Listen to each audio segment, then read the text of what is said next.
देखिए, जो एक प्रारंभिक रूप से सूचना प्राप्त हुई थी कि थाना नैनी क्षेत्र में मामा भांजा चौकी के पास में कुछ लोगों द्वारा गोली चलाई गई है।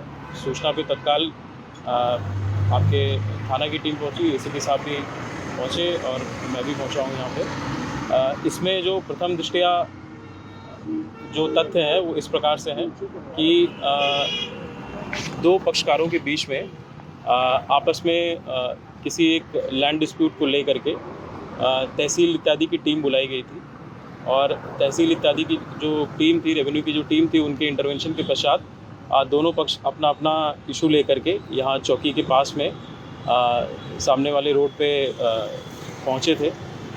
तभी उनमें आपस में मारपीट हुई है। दोनों पक्षों के पक्षकार ना पहुँच करके अधिवक्ता गण ही पहुँचे थे। प्रथम पक्ष के भी अधिवक्ता गण थे। द्वितीय पक्ष में जो प्रथम पक्ष है उसमें सारे लोग अधिवक्ता ही थे और दूसरे पक्ष में कुछ अधिवक्ता थे और कुछ प्राइवेट लोग भी थे।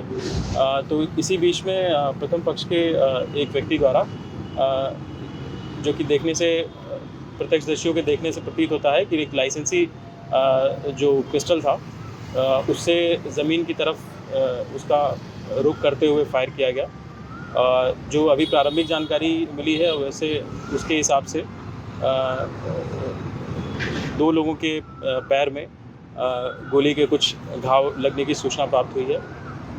कुछ लोगों द्वारा ये भी भ्रामक सूचना फैलाई जा रही थी कि किसी पुलिसकर्मी को गोली लगी है, परंतु किसी पुलिसकर्मी को अथवा जो चौकी इंचार्ज हैं वो आपके पीछे ही खड़े हैं, इनको किसी गोली के द्वारा हताहत होने की कोई सूचना ऐसी नहीं है। इसमें जो दोनों पक्ष हैं उनका जिनके भी इसमें चोट इत्यादि लगी है उनका मेडिकल कराया जा रहा है, तहरीर प्राप्त करके अभियोग पंजीकृत कराया जा रहा है और जिन्होंने भी अपराध किया है शीघ्र उनकी गिरफ्तारी करके सख्त से सख्त कार्रवाई उनके खिलाफ सुनिश्चित की जाएगी। तो जानकारी है चौकी प्रभारी और एक सिपाही से लगी है। चौकी प्रभारी आपके सामने खड़े हैं, इनको कोई हताहत होने की कोई सूचना नहीं है।